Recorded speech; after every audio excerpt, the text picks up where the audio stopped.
Hi, I'm Teresa Torres with Product Talk, and I'm here today with Hope Gurion, Chief Product Officer at CareerBuilder.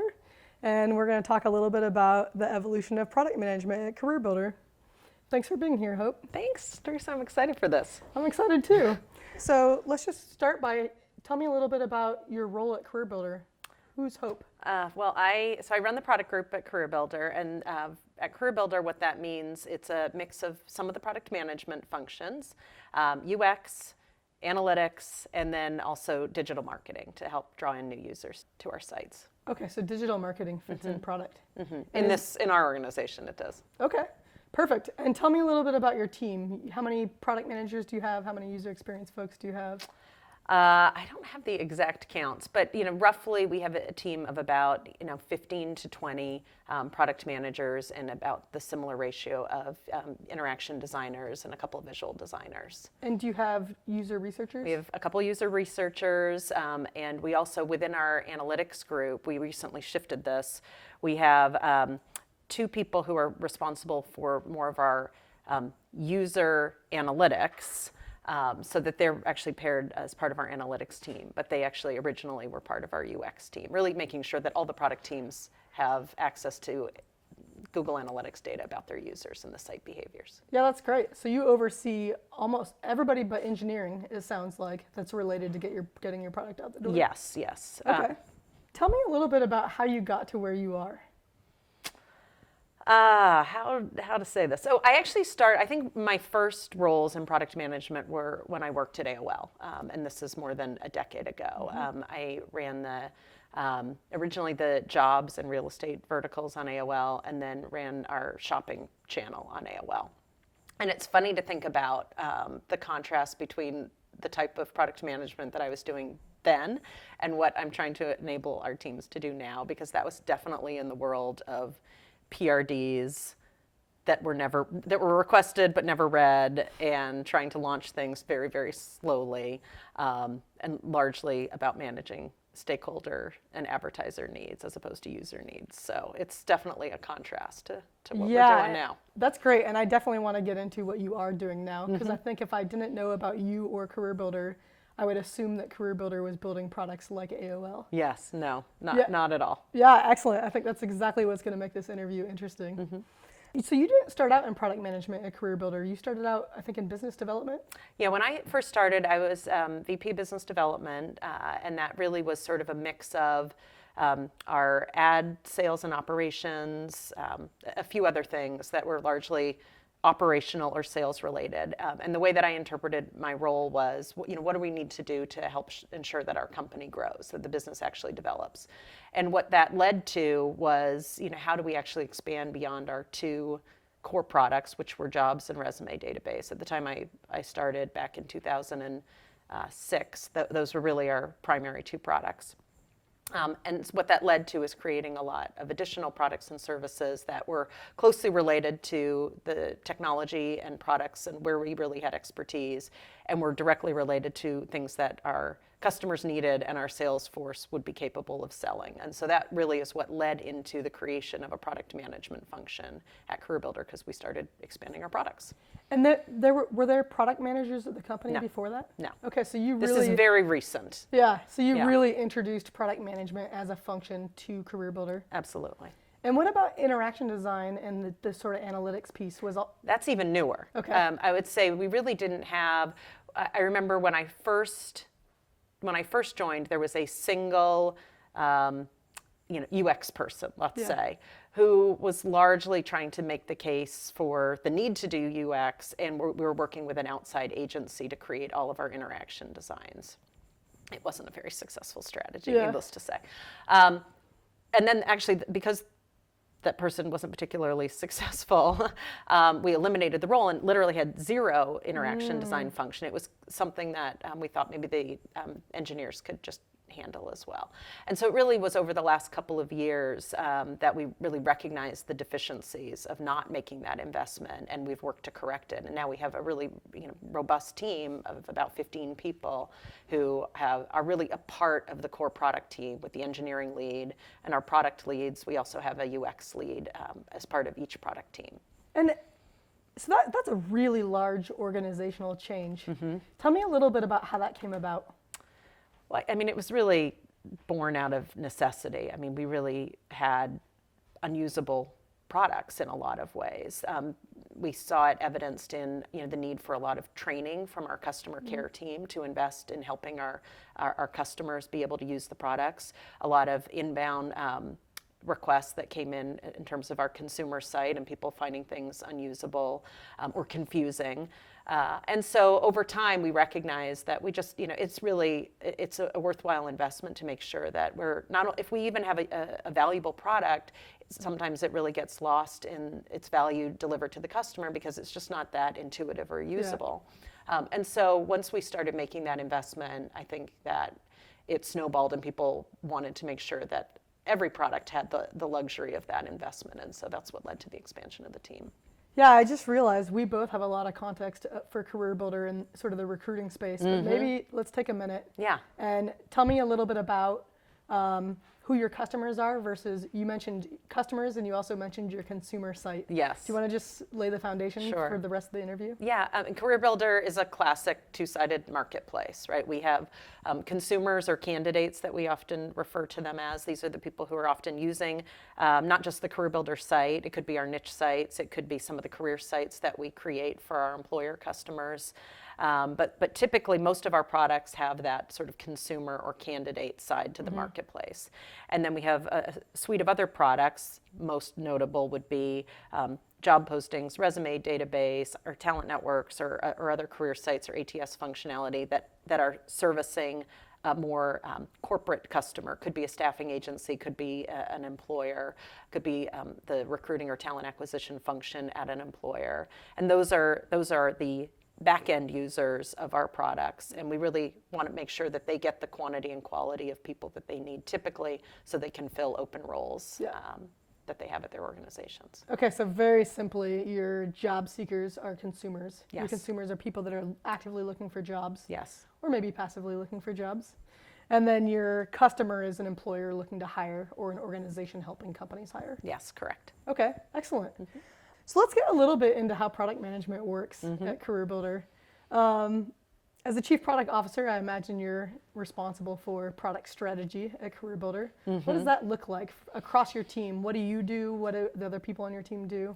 I think that in a lot of cases, what I want to do is just enable the different product teams to formulate their own strategies that they best think serve the needs of their customers and users. And so I feel like it would almost be inappropriate and I think misplaced to say that, like, I'm going to determine every strategy for every product. I just feel like that's too disconnected from the reality of the products and the users, and I really want to make sure that the product teams are the ones that are closest to the users and the customers so that they can formulate strategies, and then I'm just figuring out how to remove the obstacles that prevent them from delivering on the value that they've identified that they want to deliver. Yes, so what does that look like in terms of what are you doing to enable your team, or where is it that they need help? Right, so over the last several years, I would say, once we recognized the need to have a product management function, that it couldn't just be like customer or salesperson call the engineer and get whatever they ask for built. And then we recognized the gaps, like we didn't have an investment in UX. We also recognized that I think our analytics were not as robust as we needed them to be. Again, trying to help the product teams make good decisions on behalf of the company and on behalf of our customers. So we've made significant investments in the analytics, the user research function, understanding how to do discovery so that we can actually really elicit what the true pain points or delight opportunities are. And then I would say the thing that I spend most of my time doing, and you and I have talked a lot about this, is how do I make it a habit? How do I make sure that they're doing it? Not sometimes, not when I ask them to, or when I ask them to deliver a presentation about what they've done, but that it is part of what they expect from themselves and for the team every single day, so that they are constantly moving forward a feature release or whatever the manifestation of, or removing a pain point, changing the UI to make it easier for people to use the products, but constantly evolving the products in a way that make them easier to use and more valuable for our customers and therefore more valuable for the company. Yeah, let's unpack that a little bit. It seems on the surface level like this is a very obvious, isn't that what product managers do, right? We make our products better incrementally over time. Yep. But I love that you said about how do we make it a habit, because I think it's really easy to get bogged down in just day-to-day pushing paper, Yeah. making sure engineers have things to build. Right. So what are the things that you're doing or your team is doing to build those habits? Part of it is making sure that the teams themselves have created and agreed upon, and it sounds a bit bureaucratic, and I don't intend it to be that way, but I want them to have a scorecard, a process, a mechanism by which they can truly objectively evaluate all the good ideas. Because they've got the ideas, stakeholders have the ideas, customers have ideas, users have ideas. Like, there's no shortage of ideas. And I think that's what causes people to get bogged down in a lot of cases. There's so many ideas, and you don't know which ones that are really important and impactful. So how do we take all the rich ideas and synthesize and work through the ones to really get to the few that really matter? Yeah. And so I feel like that's where a lot of the time goes, is let's look at, what are at the top of your list for the greatest ideas right now? And how do you know that those are great ideas? And how feasible are they? And how do you know that they're going to have the intended impact? And so once we sort of get to a short list, and it is like constantly weeding through that list, then we get to, okay, now how are we going to look to validate or invalidate that these are good ideas, or that the design or the feasibility of them is going to be accomplished in a short period of time. So is each product manager doing that within their scope? So each product manager has a long list of ideas. They're doing the first cut at identifying these are the ones that I think are most promising. Yes. And they're focusing on vetting those ideas. Yes. Sometimes that's the case. Here's what I will say. What I've found is that when product managers work alone, they go faster. Yeah. But where they tend to, I think, make the most progress is when they're actually working as a true product team, and they're working through the long list of ideas and what is going to be the way in which we prioritize these ideas, and decide that the engineering lead, the UX lead, and the product lead together. Because otherwise, the next thing that will distract them and take up a lot of time is the constant debate about whether or not they're working on the most important thing. And so I find it helpful if they can come up with their own scoring criteria, and then we can, once they all agree that these are the most important things, then let's look at it and figure out, like, what are the things that we need to do to help you execute on those ideas, or at least get to a place where you've invalidated or validated the ones that are actually worthwhile. Yeah, when you say product team, you mean that cross-functional tech lead, product manager, UX person. Exactly. And is that, how long has CareerBuilder been working that way? Is that? I would say we're not consistently working that way across all product teams. Okay. I would say there are, that's the expectations within the products, within my organization. We've acquired some companies, there have been offshoots. I would say it's not as consistent, but within my team, that is absolutely the expectation. Okay. And that sounds very, very influenced by Marty Kagan's sort of school of thought, and I know you've done some work with him. How did you hear about Marty Kagan? How did you bring him in? How did that come about? Yeah, so one of the groups that I'm involved in that I value tremendously from a professional development standpoint, from a how do I get my team better, how do I get better, is this collaborative gain group. And do you want me to describe it? Please, Phil Terry's cheering somewhere. I'm sure he is, but it was transformational for me. Yeah.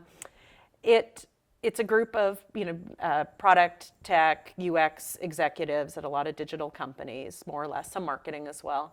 And there are these non-competitive councils where people meet twice a year, and then obviously we have a lot of interactions throughout the year. But we share and collaborate around how do we solve the problems that make product management really hard. Like, how do we actually help our teams be successful to deliver great products that serve user needs and create those products with the users.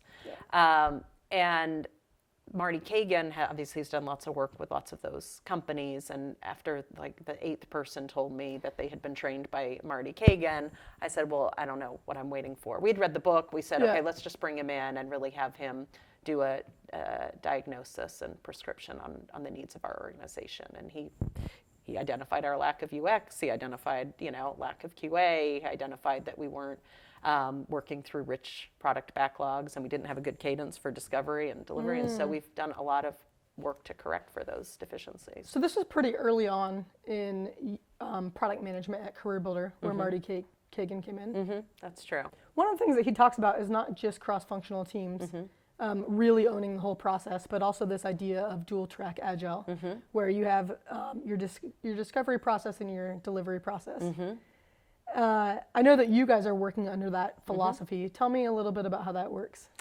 Well, so I think our evolution has been, we weren't doing sufficient discovery. Like we were doing, or when we would do it, we were building and then figuring out what worked. So the way he coined it is that we were doing all of our discovery and delivery. And so that caused, we were being data driven, we were making sure that we validated with the users. Unfortunately, we were just doing it in the slowest, most resource intensive way. Okay, so how do we have leaner methods and make it more habitual for people to be figuring that out before we have to write any code? And so that's been part of, I think, the team's evolution, is recognizing that that is A, important to do, and then B, what are the problems that we should actually be doing any sort of discovery effort for? Because it takes time. If you're going to have a really well thought out, objective validation process, you can't just wing it. You have to really be intentional about how you plan that out. And so it's taken, different people, different learning curves to be able to get to that point.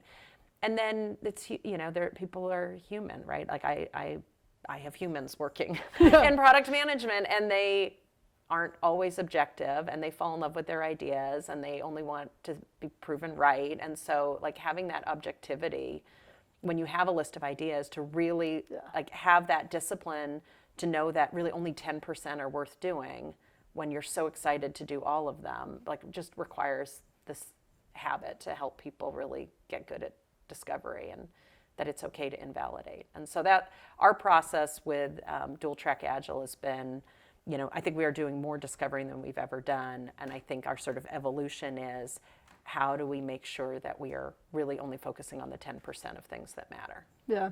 And you mentioned that everybody has sort of a different rate of learning, but it hasn't prevented your team from moving forward with this new methodology. Right. Right? So across your 15 to 20 product managers, they might be each in a different place in terms of their skills or even their habits around discovery, but they're all doing it. They're all doing it, yes. I know for a lot of teams, they get stuck on, well, I don't know how, I don't know where to start, it's not perfect. Your team seems to have balanced very well.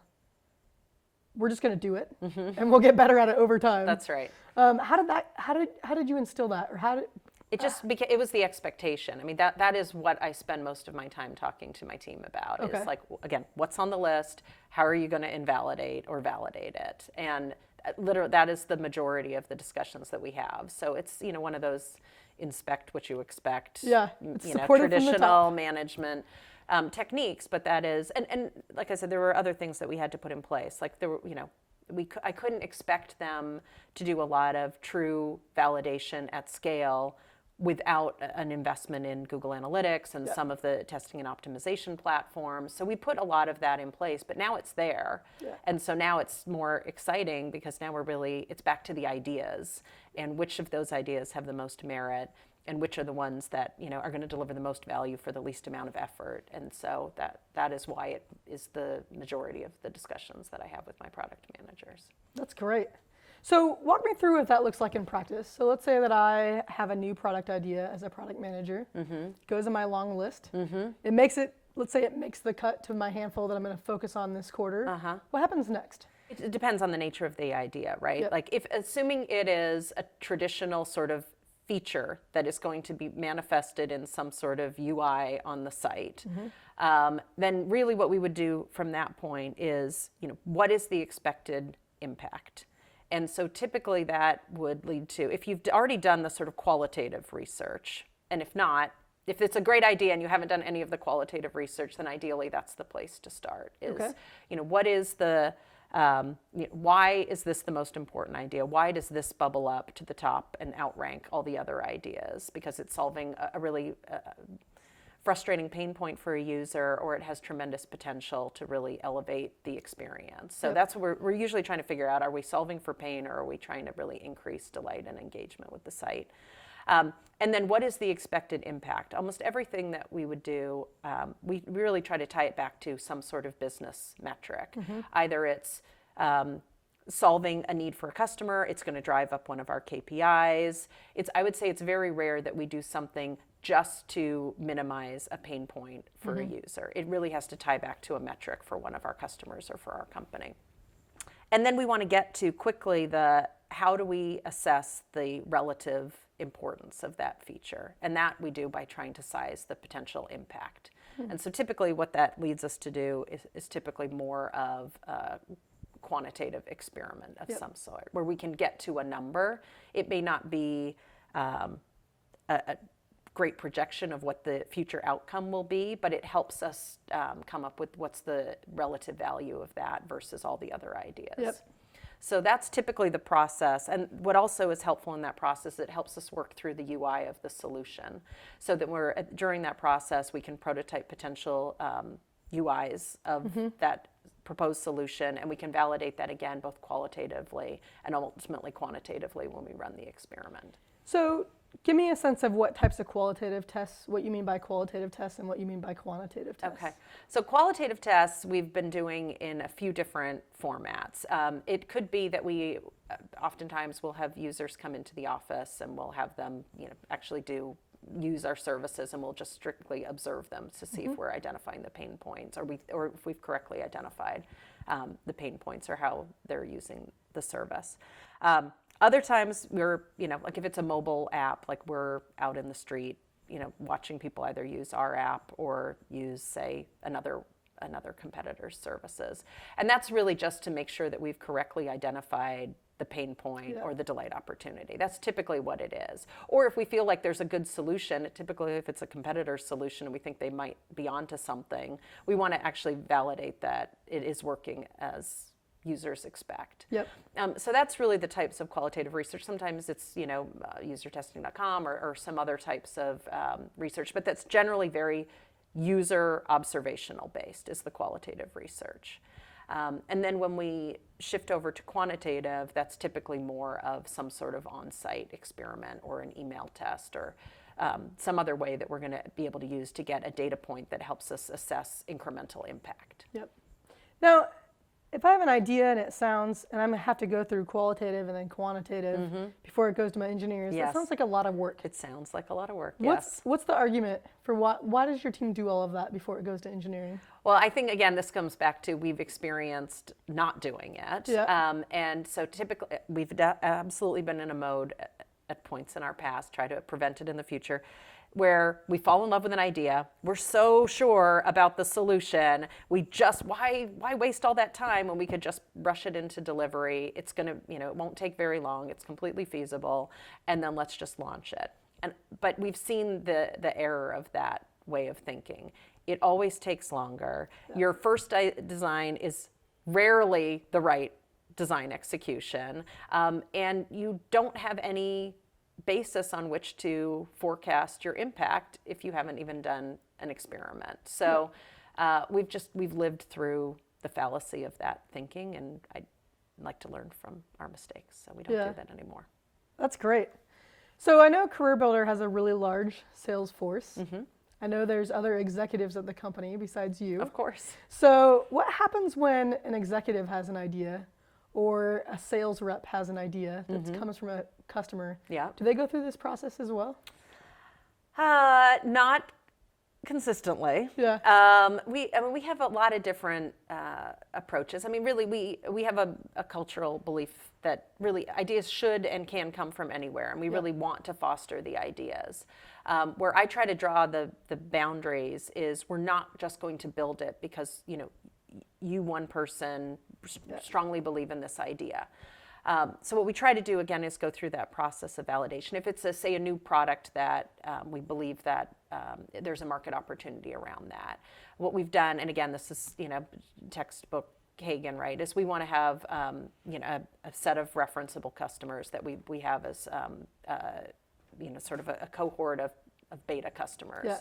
And so what we'll do is, if we can figure out a way to have a very lean first execution of that idea. This is, again, assuming we've gone through all this sort of qualitative and quantitative research. If we really believe that there is a prospective group of target customers for it, then we will have them be part of a beta group, and we will figure out, are they going to accept this solution at the end of the trial? And if they don't, then we haven't solved the problem in the way that we think we have. And we learn throughout that process, like what we would need to do to change that. We've done that with a couple of products recently. One of which we chose to continue releasing. One, we had good traction with the customers, but the market size wasn't big enough, and the investment was too large for us to continue. Oh, interesting. Do you mind if we dive into that one a little bit?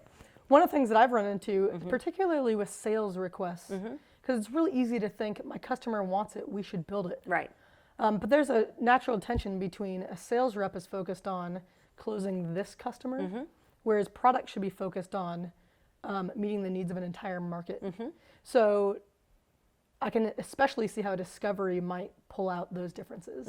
Yes, you have a customer who wants it, but it doesn't meet the needs of the market. Right. How are you navigating? Is your whole organization on board with this product methodology, or right? I mean, I would like to say yes, but of course, no. I mean, again, people fall in love with their ideas. It's tricky. I would say this is why there are levels of management and leadership in our organization, is to navigate these discussions. And I try to protect my team, under sort of an umbrella of let me or let other managers help navigate these discussions so that you can stay focused on what we know is important and already validated and getting to release that value. I would say I don't have like the secret magic answer for it. It's a lot of negotiation and discussion, and how do we come up with an objective way to validate and invalidate that idea with a group of customers or with a prototype, so that we can both have again, I would just want to make an objective decision, and I think at their heart most other executives and leaders want to make a good decision. I don't think they want to send us on a collision course to unhappy customers or missed expectations. So trying to orient everybody around how do we get to an objective decision is how I try to navigate that. I think that's great. I think I would define product management as how do you get an organization to make objective product decisions. Yeah. Right? I think a lot of people define it as they make the decisions. Right. But really, that's never going to be the case. Yeah. Right. I want lots of people making good decisions. Yeah, that's great. This is a topic that comes up a lot. I get asked about on my blog on a regular basis. Tell me, does your team build a product roadmap? No. Not I would at all. say in the traditional sense of there's like a formal document that's going to have release dates and features, I would say no, we do not. What we do though, is really try to constantly communicate, and we do it in many ways, and I would say most people would consider them insufficient, because there is no perfect way to have shared understanding across an entire organization about something that is constantly changing and moving, right? Like, I just feel like it's a bit of an impossible ask. But what we do is every quarter, we invite all the leaders, and we make it very transparent. Lots of people in the company can participate, where each product team is presenting what is going to happen that quarter. And I would say the ones who do it the best also anchor that towards a longer term vision of what problems they're trying to solve, what they see as the market opportunity, who's their target customers, what are the personas that they've already identified and validated, and then link all the sort of releases to the problems or opportunities that they see related to that product. The timing will change. The order of what's released will change. Something new may come in and replace something, but keeping people constantly reminded about these are the problems that we're trying to solve, this is the market opportunity that we're pursuing, and then the details, we certainly report out on them, and we try to keep people updated outside of those meetings through blog posts and meetings and emails and many other forms of communication. Okay, I want to go back to something we said earlier. You have a large sales team. Yes. You have enterprise products. Yes. For your employer customers. Yes.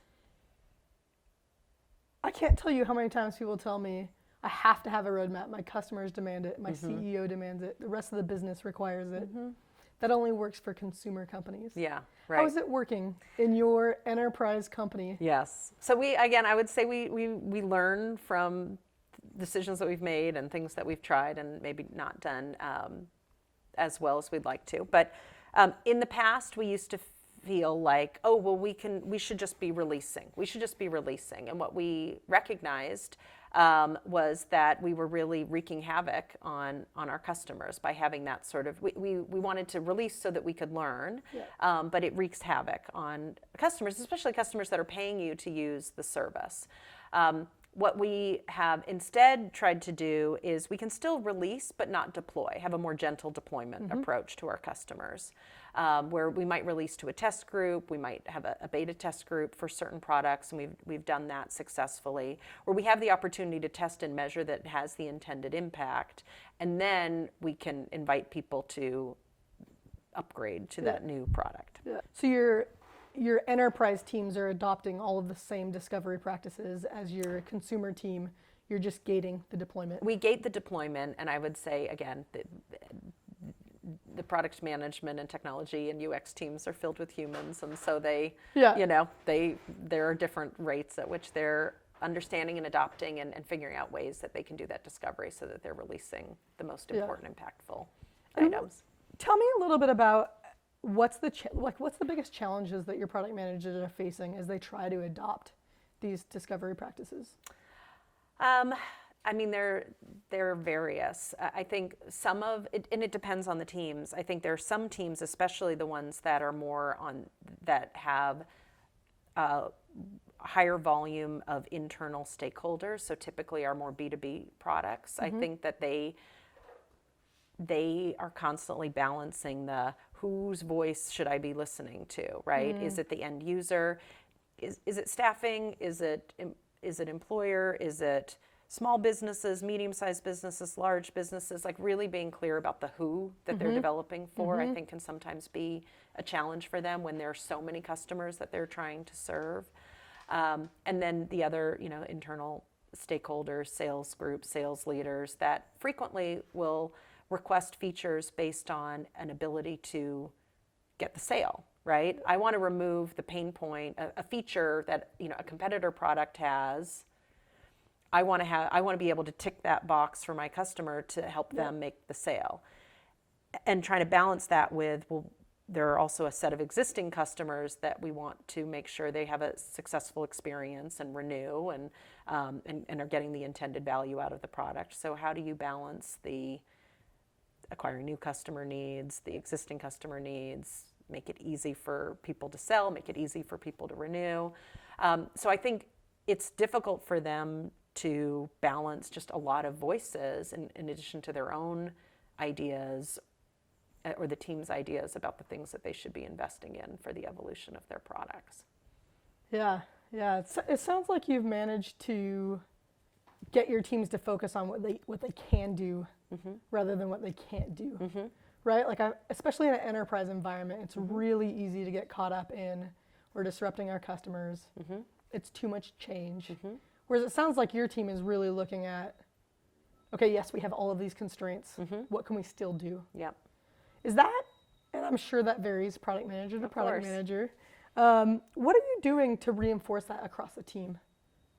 One of the things that I try to do is to have the shared understanding of examples that people have done, because I feel like it is easy to make excuses, right? Or to be biased in terms of the ideas that you're validating because they're your ideas and you want to see them come to fruition. But I think the more examples that we have internally of people who are doing really great work and are advancing their product and seeing the results, the sort of collective happiness of both users and internal stakeholders and external customers, that sort of is a fuel for more investment in people continuing to make good product decisions. So that's, I think, also one of the things that I'm trying to do is have people sort of share their stories internally about what they did, how they approached it, what was their idea, how did they approach it, and then what were the results, and share that out to the rest of the organization and to the rest of the product teams. We have like a product blog that we have internally, and so I'm constantly, when I hear about different people's experiences, I'm like, you should write a blog post about that and share it with the rest of the organization, because people have the opportunity to learn from you. And so as people start to see more and more of that, and activities really picked up there, I think it fuels people's desire to be really great at what they're doing and to do more of that. Yeah, that's great. And I know you're also experimenting with how your teams work. So we talked early in the interview about not just, we spent a lot on discovery, but another big Marty Kagan tenet is this idea of cross-functional teams, getting cross-functional teams together. Yes. You recently changed the way your teams work. Yeah, on our main consumer website, we did change the way that our teams work. Tell me about that. What did you change? So at the beginning of Q2, we'd actually just come out of a couple of quarters where the majority focus had been on a replatforming effort. So there was a good pent-up desire to release some value to users. And so what we said is, okay, let's take, we'd been spending a lot of time working through the idea backlog, and we said, okay, let's whittle it down to 10 things. 10 things that are important and impactful for users, for our customers, for the company. Across the whole organization? Just for the consumer website team. Okay. Just for one product team. Yep.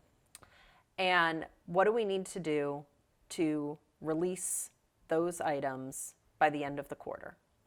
So that's really what it was really saying we're going to be very focused. We've already been through a rigorous prioritization process. We went, on April 1st, we went through a day where we had basically all the teams look at those items, and I really wanted there to be consensus that these are the most important, impactful items. So I actually had the entire group, the developers, the UX, even our Scrum Masters, and the product managers and analysts. They all looked at these 10 items, and they collectively sorted them to what would be the most impactful, important items. So if we were going to start at the top and work our way down, we were really focused on the items that the teams wanted to deliver the most. How did they do that? That's a lot of people to be involved in ranking ideas. Yeah. Well, so part of it was we had really crisp user stories for each one of them, and we had so part of the criteria was they had to be delivery ready. Okay. So that means that we had to have the validation had been done. We had to have done experiments to understand what the impact was going to be. It assumed that we had done the qualitative research, and we needed to make sure that they were delivery ready to go. So the reason we had the whole teams involved is because I also am sensitive to a dynamic where the product manager is CEO. You will do what I say. These are the right ideas. Don't question me. Like that. That is not the environment that I want to cultivate. I really want there to be this shared accountability for: are we working on the most important, impactful items? And so with a big group, we basically had teams. We did this fist to 5 exercise, but essentially what it means is we had all the items up, and people were sorting them back and forth like a card sorting exercise, and then ultimately the entire team voted whether they agreed or disagreed with the sorting, and they could advocate for items to be moved up or down the line. It took 30 minutes. Eventually we got to a stack rank that everybody could live with. And it was great, because then the next part of the expectation was we're going to demo our progress every week, so that if we're running into obstacles, if it wasn't as delivery ready as we thought, maybe we thought we had the right design execution, but it's not performing as we thought, all of that would be transparent to the entire organization. So you started at the beginning of the quarter with a force ranked list of 10 ideas. Of the top 10 ideas for the quarter. And then as you developed, you did demos every week. Every week. But didn't you also change how you assigned people to teams? We let them self-organize. Okay. And that was also part of this sort of what I consider to be like true collective accountability, is if there's an idea or a user story that's expected to have impact, but nobody really wants to work on it, or they don't want to work with that product manager, or they don't think the idea is that impactful. Like, I want to flush that out as fast as possible. Yep. And so that's why I wanted teams to self-organize. And I wanted to witness the interplay of what ideas people wanted to work on, what ideas they thought were impactful, and watch that debate play out. And largely, people hold each other accountable to what's really a validated, impactful idea and what isn't. And if they organize or choose not to organize around a particular idea, clearly there's some doubt. Yeah. And so let's not kid ourselves that it's going to be worked on. One way or another, if people don't want to work on it or don't think it's impactful, they're not going to work on it. Yeah. So let's just flush that out as early as possible. And how many engineers were part of this process? Oh God, the exact count. Typically we have 2 to 3 engineers per team and a lead. And so we ended up having, of the 10 ideas, we sort of organized into, I would say we had 4 concurrent, what we called squads at a time, working on each one of those ideas. So we probably had about 20 total engineers. And did all 10 ideas get resourced? Eventually, we just released the last item last Thursday or Friday, so almost great. at the end of the quarter.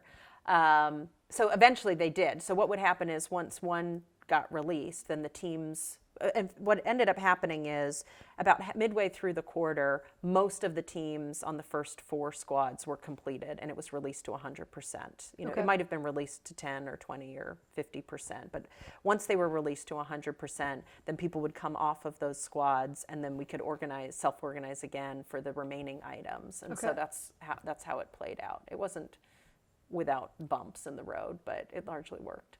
Yeah, so tell me a little bit about how did that help? Like, why was that better than what you were doing before? Yeah. And tell me a little bit about those bumps in the road. So what we had done prior was there would be the cross-functional product team, and they would be working through their backlog and releasing. But there wasn't this shared understanding across other teams about what was being released, about the expected impact. There just wasn't enough transparency. As much as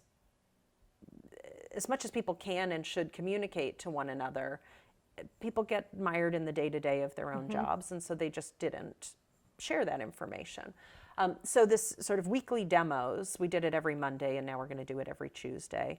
And this sort of event that happened was a big change because people were held accountable to delivering results. People were held accountable to releasing value. People were held accountable to measuring the impact that they made. And it was really fun. Like, people wanted to see what else was going on, what value was being created, how well the teams were doing.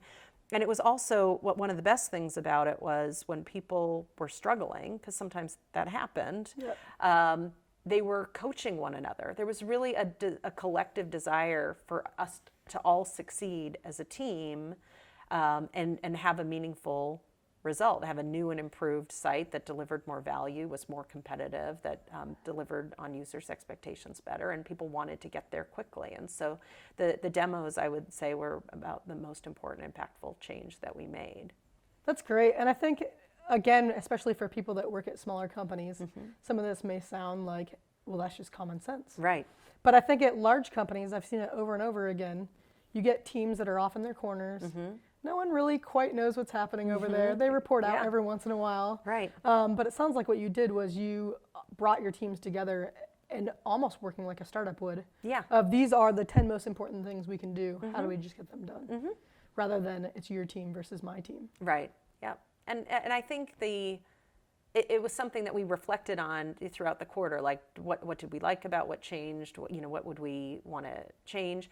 It definitely, there is one of the bumps is that people felt like, well, if people are sort of moving in and out of working on different projects, maybe they won't have, maybe they won't put the quality into how they write the code. Then somebody else has to pick up that code that they didn't really, write it in a way that helps it be easily consumed by another team. Then there's the knowledge transfer. There is definitely, it's not without its imperfections, but I would say by and large, people were excited to be releasing value, watching the needles move on the KPIs as it was being released. Also recognizing that, like, there are some things that we released or tried to release, and the teams would often be so excited that they wanted to quickly get to 100%, and sometimes they would actually forget to look at whether the metrics were actually improving. And so sometimes they would overvalue the qualitative research, and then when we're looking at, when we're asking for so how did it move a particular KPI, usually a conversion KPI, I didn't have a chance to look at the data or whatever. It just wasn't habitual. That no, the expectation is not just that we release the UI, it is that we released the UI and it had the intended impact. Yeah. And so that was, again, it all sort of came out in the wash when we would do these weekly demos. People fall in love with their ideas and delivery as well. Yeah, of course. Yeah. So 9 years at CareerBuilder, you've seen a lot of change. You've been a big advocate for product management at CareerBuilder and definitely keeping it current. What would you say are the challenges ahead for product management at CareerBuilder? I think they're more of what we've experienced, right? Like, again, it's human nature to be biased. It's human nature to, fall in love with those ideas. Like, I just think, for me, the thing that will help keep us successful as a company or make us more successful as a company is when we get a lot of great ideas but can quickly synthesize them and figure out the ones that are most important and impactful, and really have a culture where we are willing to objectively look at the situation and the needs and make investment decisions that will actually give us the best return on that investment. And so I just think that is the reality of what we're facing every day. It manifests in different products, in different ideas, different people, but every day it's what are we choosing to work on, and where are we going to invest our precious time and people resources. So that's what I spend my time thinking about. It's a never-ending problem, right? It is. It doesn't change. That problem doesn't change. Yeah. Excellent. Well, thank you, Hope. Thank you, Teresa. This was fun. Yeah, excellent.